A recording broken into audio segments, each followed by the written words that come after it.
നിങ്ങൾ ഒമാനിലാണോ? വാട്സപ്പിൽ സ്റ്റിക്കറുകളും ഇമോജികളും ഒക്കെ അയക്കാറുണ്ടല്ലോ അല്ലേ? അങ്ങനെയെങ്കിൽ ചില കാര്യങ്ങൾ അറിഞ്ഞിരിക്കുന്നത് നല്ലതായിരിക്കും. വാട്സപ്പ് ഉൾപ്പെടെയുള്ള സാമൂഹിക മാധ്യമങ്ങളിൽ ഒമാനിയതര വ്യക്തികളുടെ ചിത്രങ്ങൾ അനുമതിയില്ലാതെ ഇമോജികളോ സ്റ്റിക്കറുകളോ ആക്കി ഉപയോഗിച്ചാൽ ശിക്ഷാ നടപടികൾക്ക് ഒരുപക്ഷെ വിധേയമാകേണ്ടി വരും.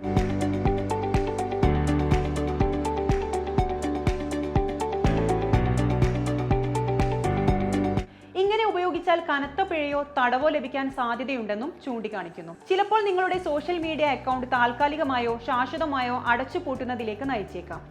ആശയവിനിമയത്തിനായി ഉപയോഗിക്കുന്ന വാട്സപ്പിലൂടെ ഏതുതരം സ്റ്റിക്കറുകൾ സൃഷ്ടിക്കാനും പങ്കിടാനും സാധിക്കും. യാതൊരു നിയന്ത്രണവും മാനദണ്ഡവും പാലിക്കാതെയാണ് ഇത്തരം സ്റ്റിക്കറുകൾ വാട്സപ്പ് അനുവദിക്കുന്നത്. അടുത്തിടെയായി സാമൂഹിക മാധ്യമങ്ങളിൽ ഇത്തരം സ്റ്റിക്കറുകൾ ഉപയോഗിച്ചുള്ള പോസ്റ്റുകൾ വർദ്ധിച്ചിട്ടുണ്ടെന്നാണ് നിരീക്ഷിക്കുന്നത്.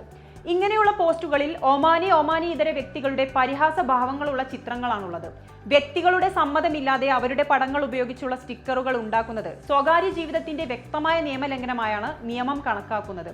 ഇത്തരം ലംഘനങ്ങൾക്ക് 1 വർഷത്തിൽ കുറയാത്തതും 3 വർഷത്തിൽ കൂടാത്തതുമായ തടവും 1000 റിയാലിൽ കുറയാത്തതോ 5000-ൽ കൂടാത്തതോ ആയ പിഴയോ ലഭിച്ചേക്കും. അല്ലെങ്കിൽ ഇവ രണ്ടിൽ ഏതെങ്കിലും ഒന്നും ലഭിച്ചേക്കാം.